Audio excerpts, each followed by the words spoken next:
So in my humble opinion, the number one thing that craft breweries need to do is they need to have a story. Yes, they have to have great beer. Absolutely. But there has to be a great story, because I'm honest, if I'm going to go pick up a 6-pack, I usually talk to somebody and say, what do you like? And they will always embellish on a story about where the brewery's from, where it was founded. So to me, it's like, yes, you have to focus on the product, but you also have to focus just as much on the storytelling and get people really engaged with your brand. That to me is just vitally important.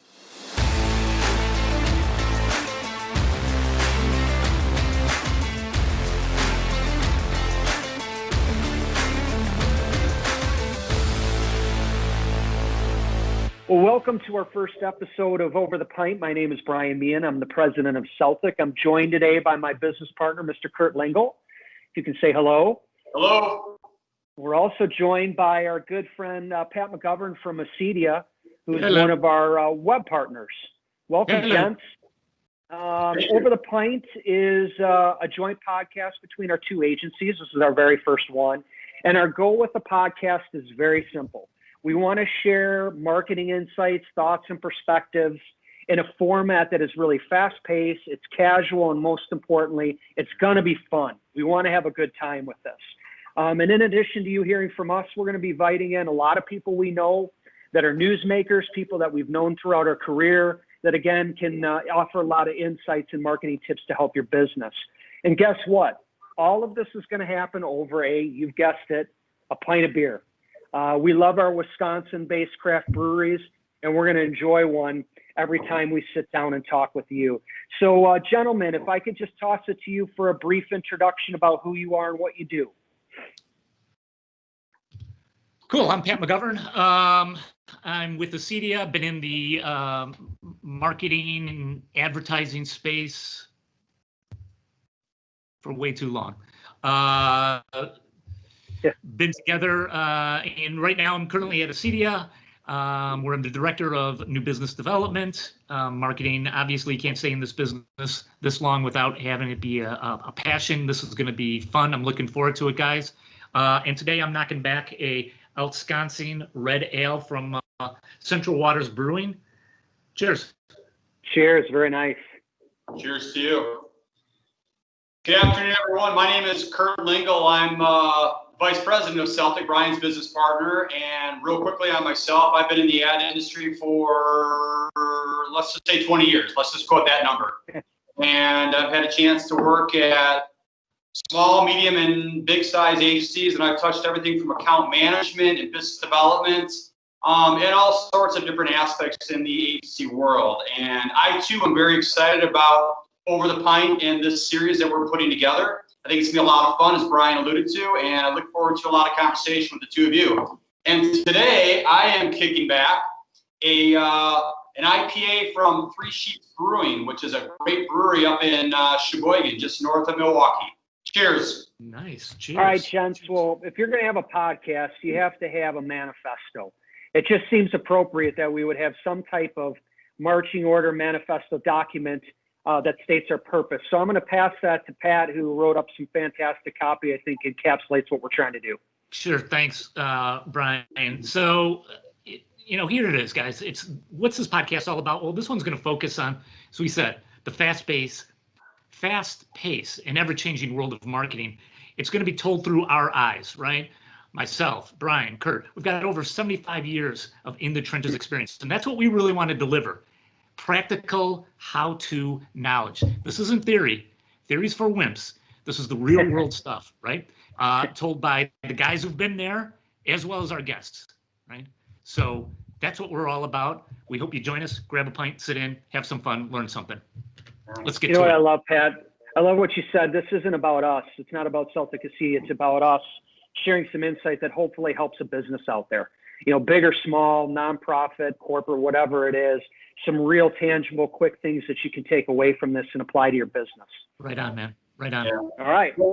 Let's jump right into it then. If you guys want to get started on our very first inaugural Over the Pint. And as Pat and Brian mentioned, every week we're going to have a different topic with a different category, possibly a different guest. But you know what? For our very first edition, Over the Pint, we just all happen to be in Milwaukee, the Brew City. We thought, you know what? Let's talk about the beer industry, the craft industry. We thought it would be a great place to start, a great first topic. There have been a lot of changes in the beer beverage industry, obviously with craft beers just coming on over the past years and really making their impact.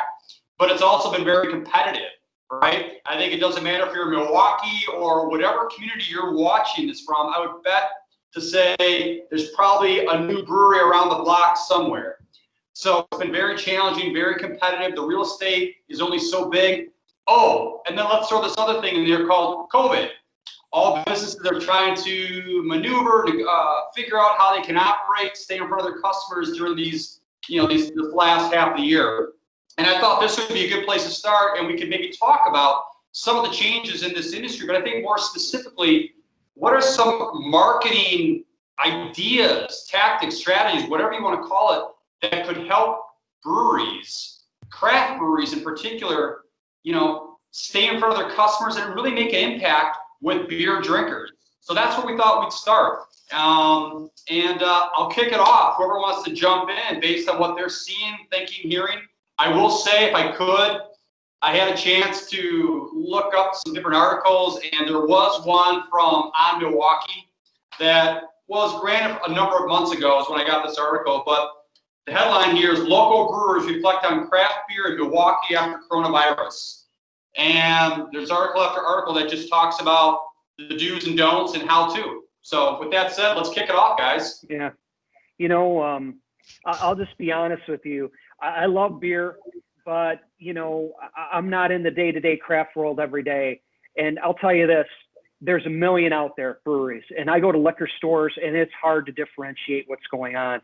So in my humble opinion, the number one thing that craft breweries need to do is they need to have a story. Yes, they have to have great beer. Absolutely. But there has to be a great story, because I'm honest, if I'm going to go pick up a six-pack, I usually talk to somebody and say, what do you like? And they will always embellish on a story about where the brewery's from, where it was founded.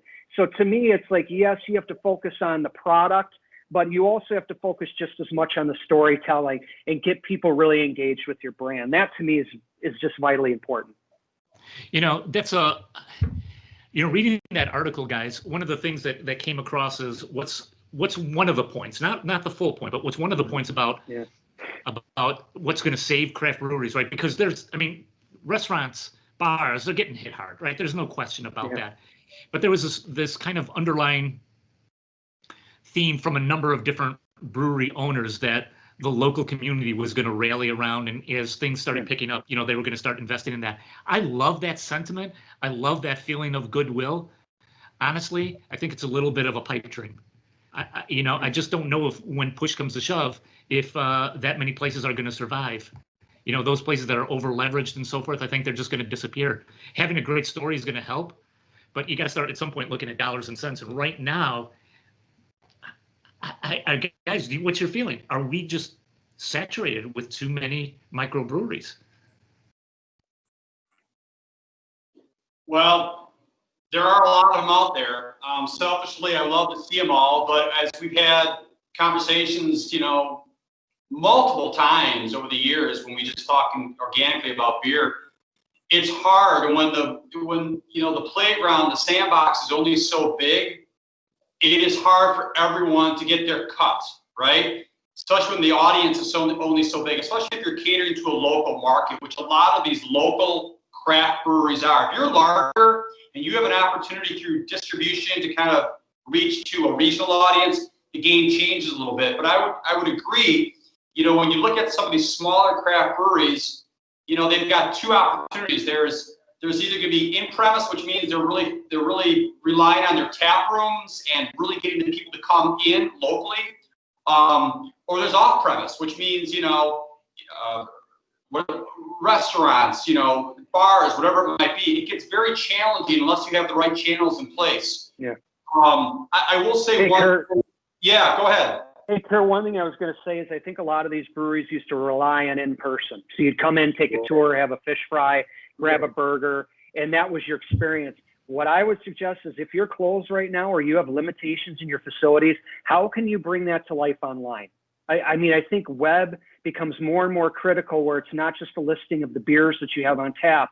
It's telling that story through video, interviewing your brew, talking to the owners of the company, and really getting engaged with people through your website, and then pushing it out through all your social media channels. I would agree. That was one thing, Brian, that in that article, which is a really good article. If you guys are out there, you should really take a look at it, because it was the opinion of a number of different brewery owners throughout the city. So it was really some good perspective. But one thing I didn't read about that at all in there is like collecting email, connecting with people via an electronic channel, right? If I'm just going to get you via car or curb service right now, what's my engagement with you? Hey, are you Brian? Here's your beer.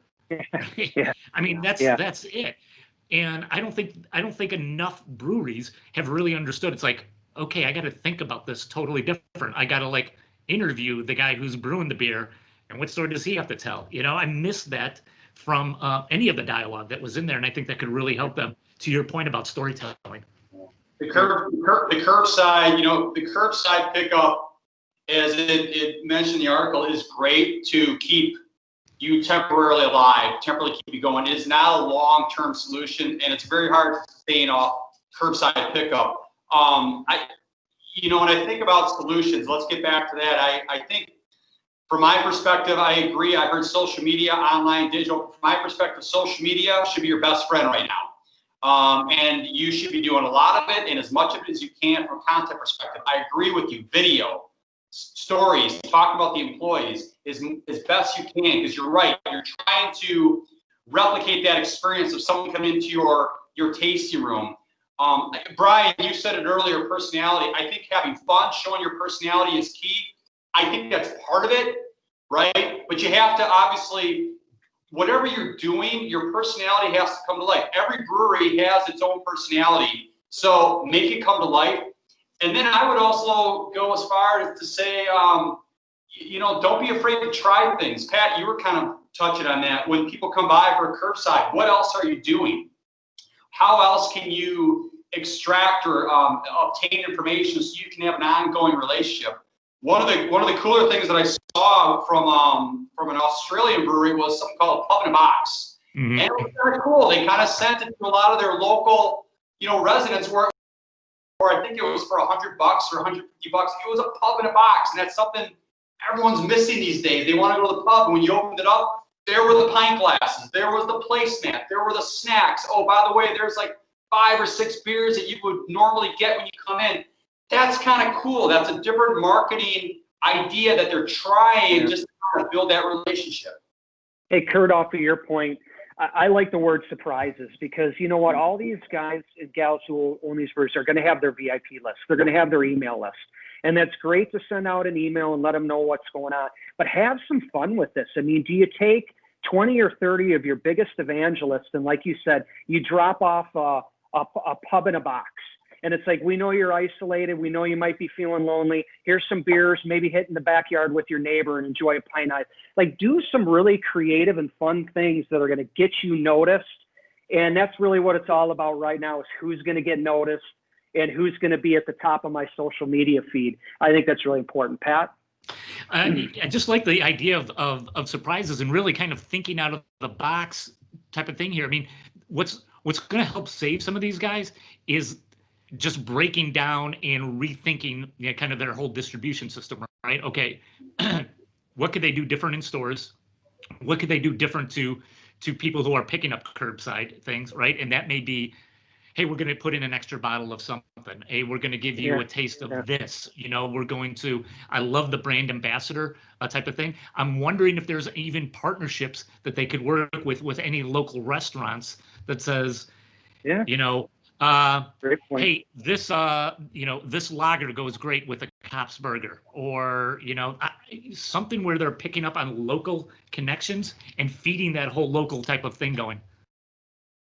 All right, guys. You know what? We're getting up to our time limit here, so why don't we go around the horn and wrap up with what's their best stuff? Cool. So I think of the 3 things that I've written down right now. To me, if I were going to be recommending something, I would say continue to do everything you can to build up your email database even now, and keep connecting with that database on a regular basis. I agree with that. Kurt, what about you? I would say digital and experiments, and don't be afraid to try something new, and obviously focus on digital. And real quickly, when it comes to digital, you know, two things I look for from a brewery: good beer and the experience of going in. Right now, we can't go in. So I look to the website to replicate that experience, just like businesses are trying to replicate what happens when they can't go to a trade show. Digital, and don't be afraid to experiment. Yeah, I love it. I'm right in tune with you guys. It's like I'm looking at programmatic advertising. I'm looking at social media advertising. So you got to have great content, videos and things, but boost it, put some dollars behind it. And then what I would do is really reinvent yourself online, where you can invite people on a Tuesday to your website, and you have your brewmaster there that's talking about a new beer, or you're doing that virtual tour, and really engaging versus, you know, sitting back on your heels and waiting for things to open back up again. So there, guys, I think that was pretty good for our first one. What do you say? I'd say that's pretty good, man. I'd say that's pretty good. And, you know, the beer's pretty good too. Yep. Yeah, very cool. Well, what we'll do is this: we're going to get this one loaded up onto our microsite, and we've got a couple more themes and ideas we want to do for next week. You'll be hearing from us soon. Thanks, guys. Appreciate your time. Cheers. Cheers.